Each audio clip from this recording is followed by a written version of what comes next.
Le désormais préfet du département de la Vina a pris officiellement ses fonctions ce 14 janvier 2020 lors d'une cérémonie solennelle d'installation présidée par le gouverneur de l'Adamawa à la place de l'indépendance de Ngaoundéré. Exécuté dans la pure tradition du commandement territorial, Kildadi Tagieke Bouka a renvoyé le nouveau préfet dans l'exercice de ses fonctions. Autorités religieuses municipales traditionnelles, forces vives et populations du département de la Vina, élite intérieure et extérieure, de par le président de la République et conformément aux dispositions du décret dont lecture vient de vous être donnée, voici votre préfet, Monsieur Aoumfak Aline I. Bertrand. Prenez le commandement.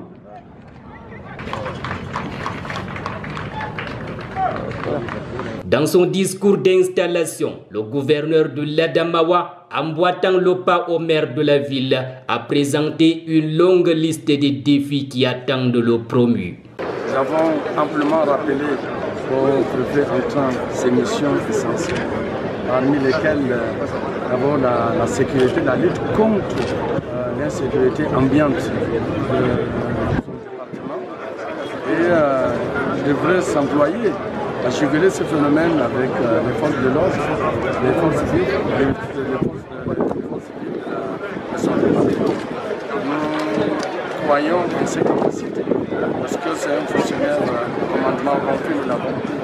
Alors, autre mission essentielle ici, le processus de décentralisation qui doit se poursuivre de la manière la plus rigoureuse pour que ce phénomène, le processus qui vient d'être achevé avec les élections régionales soit vraiment une réalité et que tout le monde s'approprie ces principes de la décentralisation. Le nouveau venu hérite d'un département qui jouit d'un calme relatif après les épisodes douloureux de la violence imposée par les preneurs d'otages. Il y a 2 ans, une bande de criminels avait transformé la Vina en un théâtre d'opérations faisant régner le chaos. Pour neutraliser le phénomène d'enlèvement des éleveurs ou des membres de leur famille contre des demandes de rançon, le vol de bétail, la criminalité urbaine comitiforme, avec le précieux concours des forces de défense et de sécurité déjà déployées sur le terrain, ainsi que l'appui des chefs traditionnels et des comités de vigilance. Le nouveau préfet connaît désormais les défis de son territoire de commandement dont les populations aspirent à la paix, à la sécurité et au développement. Cette opportunité que vous nous offrez à l'occasion de cette cérémonie de prise de commandement qui vient d'être présidée par le gouverneur de la région de l'Adamawa.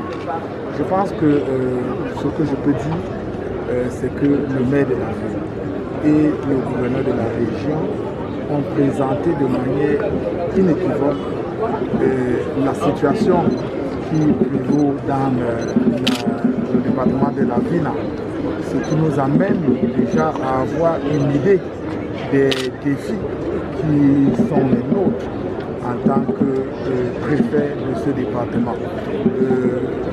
Ça se résume pour l'essentiel, n'est-ce pas, à la mise en œuvre de la politique gouvernementale dans cette partie du pays et surtout la sécurisation des personnes et de leurs biens. Et enfin, l'accompagnement des destinations vers l'émergence prévue selon le chef de l'État à l'horizon 2035. Donc nous allons nous atteler à faire cela et nous allons beaucoup compter sur l'engagement patriotique des populations pour faire de ce département un département où il fait bon vivre. Something in English? No, dialect In English? La cérémonie de passation de commandement de ce jour clôt définitivement le bal des installations lancé le 4 janvier dernier à Tibati.